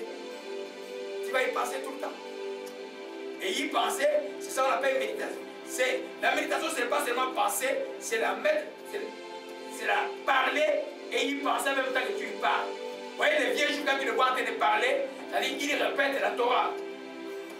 Vous savez que nous, là, le diable, comment il nous a donné les chrétiens? On a déjà le Saint-Esprit en nous. Tout ce qui nous manque, c'est la Torah tout le temps dans la bouche. Parce que la Torah et le Saint-Esprit, c'est qui crée le miracle, qui crée la puissance. Alléluia. Quand tu médites tout le temps la parole de Dieu, tu vas regarder. Celui qui ne médite pas la parole ne regardera pas. La méditation de la parole est la clé du fruit de la parole. Quand je l'ai médité, mes pensées sont là maintenant. Par exemple, je prends juste une parole, par exemple. Je prie tout par le Seigneur qui me fortifie. Ok? Je les médite sur ça. Je médite sur quoi? Je médite sur ce texte. Maintenant, j'arrive dans une circonstance impossible qui me demande le courage. Je me rappelle, la parole dit que j'ai médité, que je prie tout par le Seigneur qui me fortifie. Je commence à faire la chose. Quand je commence à faire la chose, une autre parole me dit, oh, la Bible dit la force des peuples devient en marchant. Je continue. Et je me rends compte, oh, le chronique, je devais lire, je l'ai terminé, je vais faire l'examen. Vous savez, alléluia. Parce que ce n'est pas pour, quand on dit les fruits de la parole de Dieu, c'est l'impact, les changements que la parole de Dieu donne. Ça commence toujours par la méditation. Alléluia. Parce que quand tu as gagné la guerre des pensées, tu as gagné la guerre totale. Alléluia. La Bible dit, comme un homme pense, c'est comme il est. Si tu penses échec, tu es échec. Si tu penses troubler, tu penses tribler les gens, tu resteras triblé. Amen.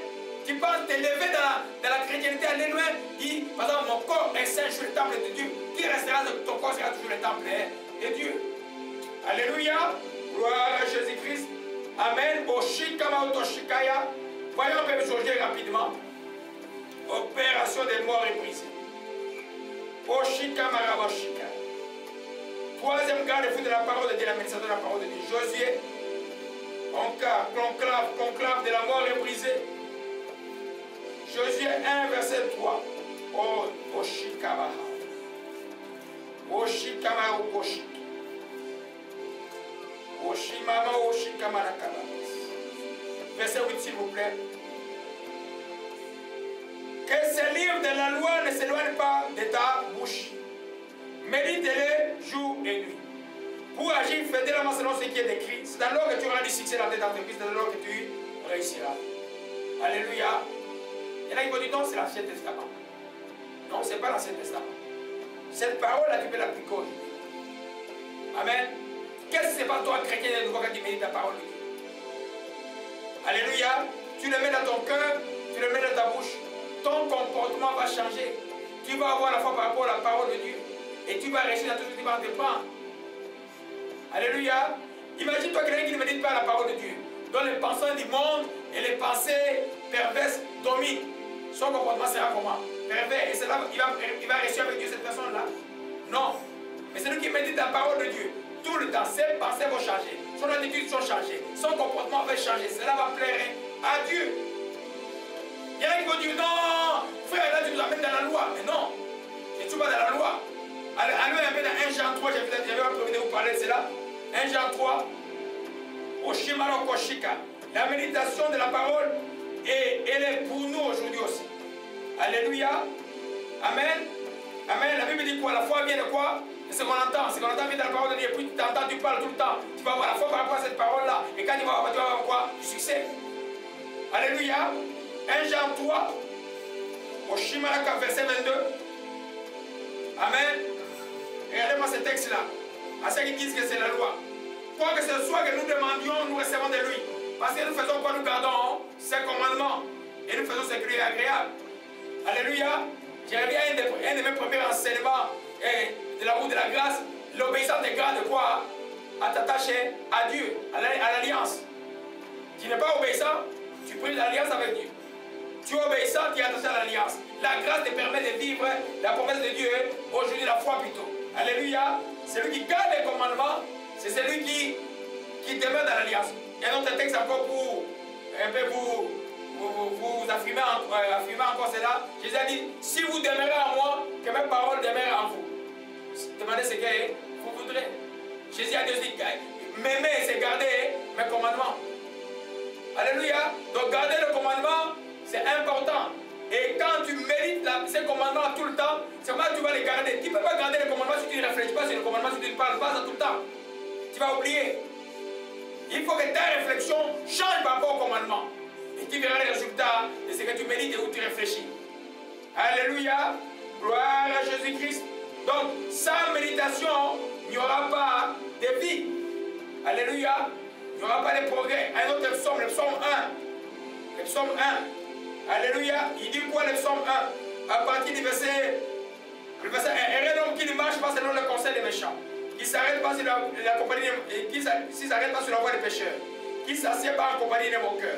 Pourquoi celui-là, il est heureux? Parce que toute cette catégorie-là, les méchants, les pécheurs, ils vont te faire penser à autre chose. Ils vont t'amener à dire autre chose. Ce qu'ils disent ne plaise pas à Dieu. Tu vas participer à leurs choses. Mais il dit, heureux celui qui trouve son plaisir dans la loi de l'Éternel, qu'il a médité jour et nuit.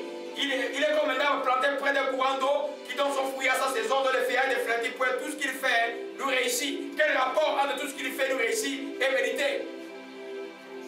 Quel rapport? Amen. Les rapports, c'est simplement que celui qui médite la parole de Dieu, premièrement, par son comportement, il va plaire à Dieu. Deuxièmement, il va obtenir la foi. Et par la foi, il va réussir. Alléluia. Amen. Donc, ce n'est pas la loi là. Nous sommes vraiment en pleine grâce. Alléluia. Quand vous lisez les psaumes, vous lisez les textes des proverbes, vous trouvez beaucoup de paroles de grâce. Alléluia. Donc, quand je médite la parole de Dieu, tous les jours, le premier profit pour moi, je vais garder cette parole-là. Comme je vais la garder, elle va me transformer. Comment? En transformant ma manière de penser, ma manière de percevoir, mes attitudes et mon comportement. Comme à ce moment-là, je suis dans l'alliance de Dieu, et je fais ce qui est agréable à l'Éternel par la foi. Maintenant, je vais obtenir tout ce que je peux obtenir. Par cette même parole, je vais avoir la foi en moi. Alléluia. Qu'est-ce que dit Romains 10, verset 17? La foi vient de ce qu'on entend vient de la parole de Dieu. Quand tu te parles toi-même là, tu l'écoutes, n'est-ce pas? Alléluia. Quand on te prêche sur la guérison, tu écoutes la parole sur la guérison, tu vas croire à la guérison. Quand on prêche sur le pardon, tu écoutes la parole pour le pardon, tu vas croire au pardon. Et tu vas pardonner. Ton comportement va changer. Alléluia. Contrat de Jésus est là. Oh, Shikamalakaya. Et comme Shimere regarde, veuve. Mais au veuve, la mort est brisée. Oh, Shimalakaya. Oh, Mashikamalakaya. Alléluia. Donc l'amour, rapidement, amen, l'amour pour la parole, la méditation de la parole, la compréhension de la parole, la foi en la parole et la méditation de la parole, c'est ce qui va te permettre d'avoir une croissance spirituelle. Tu veux croître spirituellement, tu dois avoir l'amour de la parole de Dieu, tu dois avoir méditer la parole de Dieu, tu dois comprendre la parole de Dieu, tu dois avoir la foi en la parole de Dieu et tu dois persévérer dans la parole de Dieu. Alléluia. Et tu vas voir que tu vas croître spirituellement. Alléluia. Parce que Dieu, spirituellement, psychiquement, tu vas voir les progrès dans tous les aspects de ta vie même. Et si tu crois spirituellement, psychiquement va suivre, physiquement va suivre, socialement va suivre aussi. Alléluia. C'était le rappel. Revenons à notre texte simplement. Entrez dans la joie maintenant. Opération de la mort est brisée. Alléluia. Revenons à Apocalypse 3. J'étais rapide aujourd'hui. Et au verset, on est là jusqu'à la deuxième phrase. Je connais tes œuvres. Voici parce que tu as peu de puissance. Aujourd'hui dans la vie, parce que tu as gardé ma parole. Je vais introduire dans les 15 minutes rapidement que tu n'as pas renié mon nom. Vous voyez une conjonction. Donc on peut garder la parole et renier Dieu.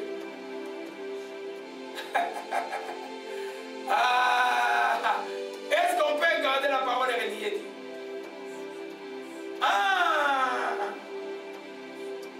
On va le voir tout à l'heure. Oh, gloire à Jésus-Christ. C'était vraiment l'enseignement du jour. La troisième phase, tu n'as pas renié mon nom. Dans les 15 minutes, je vais juste introduire, on va parler ça dimanche prochain. Alléluia. J'ai posé la question, est-ce que tu peux garder la parole et renier Dieu? Alléluia. Vous allez avoir la réponse vous-même pendant qu'on va enseigner. Alléluia. C'est que nous devions voir en principe aujourd'hui. Alléluia. Amen. Parlez à vos cœurs. On n'est pas les titres publics. Alléluia. Amen. Gloire à Jésus-Christ. Nous voyons, Dieu dit à Philadelphie, tu as gardé ma parole et que tu n'as pas renié mon nom. Hein? Et que tu n'as pas renié mon nom. Il peut arriver des cas où quelqu'un garde la parole. Il a la parole, mais il est renié. Parce que vous ne savez pas c'est quoi renier Dieu au revoir. Amen. D'abord, tu n'as pas renié mon nom. Renier le nom de Jésus-Christ. C'est très très fréquent. Plein de chrétiens renient le nom de Dieu. Renient le nom de Dieu. Alléluia. Alors, je vais introduire ça dimanche prochain, mais je vais quand même vous parler rapidement. Comprendre les reniements. Il y a une différence entre renier et renoncer. Alléluia. Renier, quand tu renies, Dieu a toujours droit à la repentance. Tu as toujours droit à la repentance. Tant qu'il n'est pas revenu là, tu as encore droit, si tu es conscient, il peut encore te pardonner. Mais renoncer, il n'y a plus de repentance. Amen. Renier Dieu, nous avons le cas, on voit qui on va Pierre. Pierre a renié le Seigneur 3 fois. Et quand le Seigneur l'a regardé comme ça, oh Pierre est allé pleurer de repentance et de remords. Et la parole du Seigneur suffisait sur toi, tu es sur cette pierre et je bâtirai mon église. Et il a été le chef de l'église de Jérusalem. Même s'il a continué des fois aussi à être un peu hypocrite de temps en temps, on a vu ça le dimanche passé. Alléluia. Donc, renier Dieu, il faut comprendre. Si Dieu te trouve à cet état de reniement qui te prend, tu n'entres pas au ciel. Mais maintenant là, tu as encore le temps de repentir. Alléluia, on va voir ça. Alléluia, allons un peu. Oh, Shimalakori et Koya Shikamalakanos. Oh, Mashika, là on va dans Matthieu 10. Oh, Rachachana, dansez seulement. Dansez seulement, les temps de paix. Allez-y dans la joie maintenant. Matthieu 10, c'est juste, je vais introduire, hein, c'est ce que je vais vous parler, je vais parler ça dimanche prochain. Alléluia. Matthieu 10, verset 22. Vous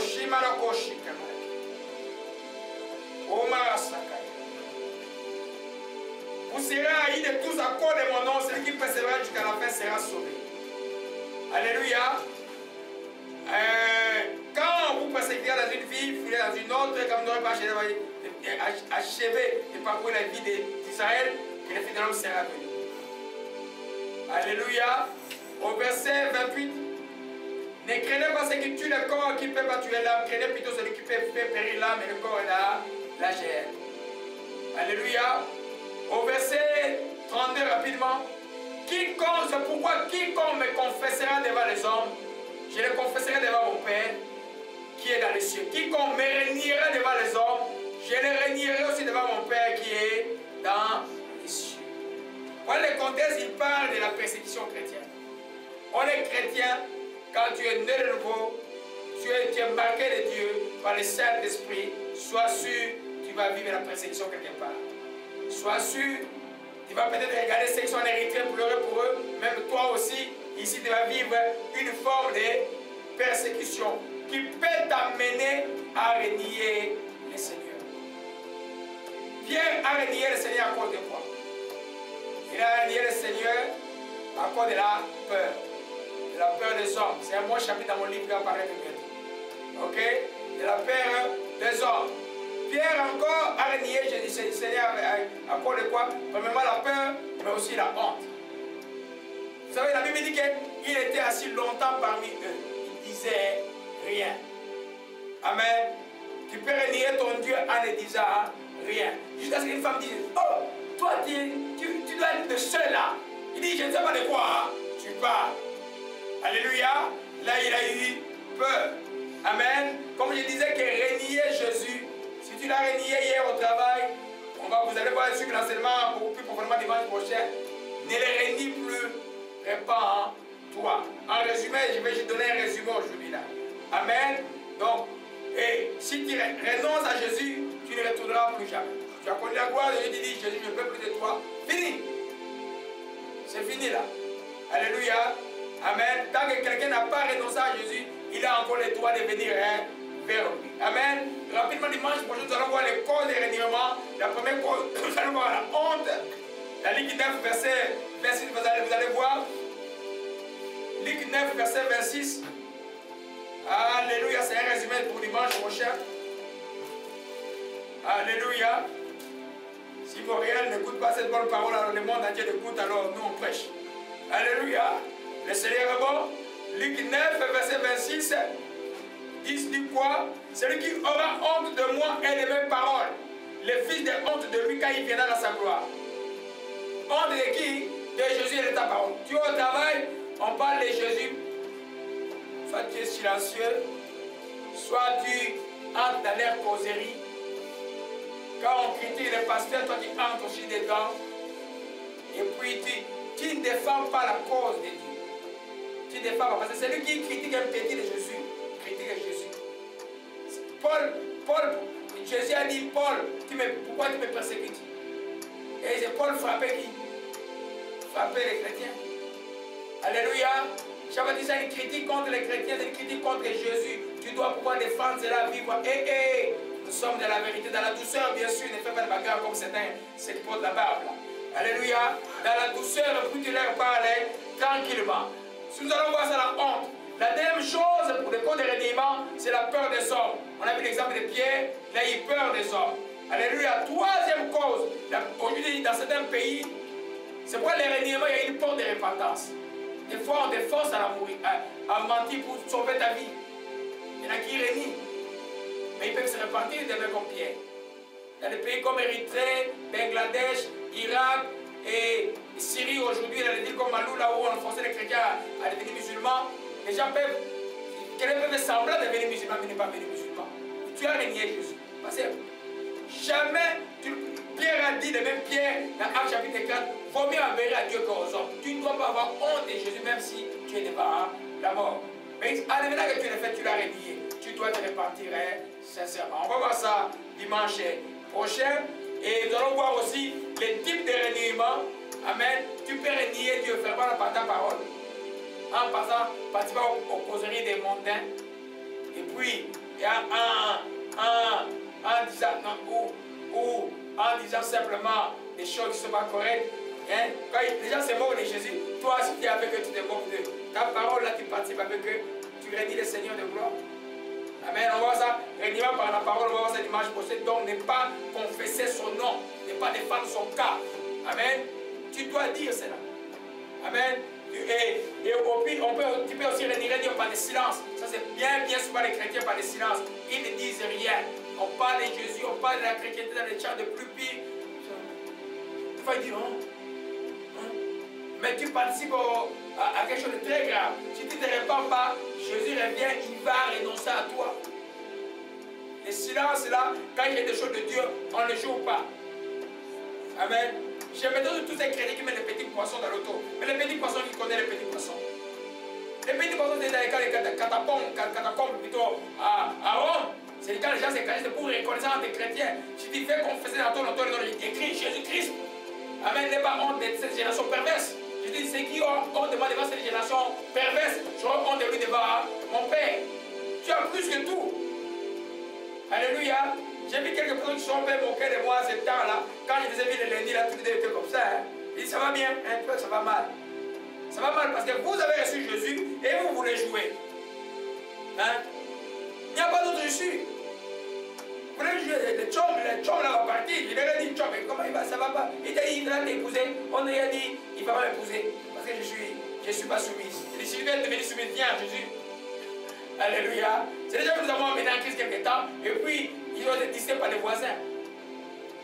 Alléluia. Et puis, on peut renier Christ par des actes charnels. Ton comportement peut faire renier Dieu. On va voir ça en détail dimanche prochain. Et puis nous allons voir aussi comment on renie Christ. Amen. Et en détail là. Amen. Quand il ne croit pas, ne déclare pas que Jésus est le Fils de Dieu, tu l'as renié. La conséquence de ça, c'est quoi? C'est la mort éternelle. Toutes les religions qui disent que Jésus n'est pas Fils de Dieu, d'abord il est Dieu, ils ne croient même pas qu'il est Fils de Dieu, ils sont perdus. Parce que si tu ne crois pas qu'il est Fils de Dieu, Dieu ne te reconnaît pas. Alléluia. Deuxième chose, il y en a qui vont renier du Christ, renier son appartenance par rapport à Dieu. Vous allez voir que Pierre, quand on lui a posé la question, qui était de ceux-là? Il a dit, non, qu'est-ce que tu dis? Si un chrétien ne peut pas te cacher, partout tu vas, les gens vont te reconnaître. Quand on te reconnaît que tu es chrétien, sois fier d'être chrétien. C'est ton identité. Alléluia. Et puis nous allons voir ça dimanche prochain, nous allons voir aussi comment on renie Christ par la honte, on va rentrer en détail, et puis comment on renie Christ par la peur, et je vais beaucoup parler comment renier Christ aussi par les œuvres. Ce que tu produis doit glorifier Dieu. Quand tes œuvres ne glorifient pas Dieu, tu renies Christ. Titre 1, verset 16 rapidement, on va clôturer par là. Gloire à Jésus-Christ. L'envie de la mort est prise aujourd'hui. L'envie de la mort est prise, expérience de la paix est là. Expérience de la paix est là. Doigt de Dieu, le doigt de Dieu agit. Titre 1, verset 16 dit ceci. Ils font profession de connaître Dieu, mais ils les renient par leurs œuvres, étant abominables, rebelles, incapables d'aucune bonne œuvre. Donc quand tu es dans ces œuvres-là, et que tu essaies ta manière de faire, soit la rébellion ou autre chose qui est charnelle, qu'est-ce que tu fais? Tu renies Dieu par tes œuvres. On va voir ça en détail dimanche prochain. Éternel, nous bénissons ton Saint-Nom et nous te rendons grâce encore pour ta parole, ô Dieu vivant, que ton nom soit béni. Nous te disons merci de toutes ces choses que nous avons appris aujourd'hui par rapport à l'église de Philadelphie qui a gardé ta parole et qui n'a pas renié ton nom. Laisse au Père que cette parole que nous venons de nous enseigner demeurer en nous, porter des fruits et des fruits qui vont demeurer, afin que demain nous ne te renierons pas d'aucune manière au Père, que ce soit par notre silence, que ce soit par notre parole, que ce soit par notre comportement. Dieu de toute grâce, je bénis ton Seigneur encore pour ta parole, que ton nom soit béni et soit exalté. Le temps de paix est là. Je vois la foudre à frapper l'ennemi. Tout va bien maintenant, ses frères, au Moshe Kamalakaya. Alléluia. Le nom de Jésus qui agit. Seigneur, nous bénissons ton Seigneur et nous te rendons grâce. Que ton nom soit béni. Alléluia.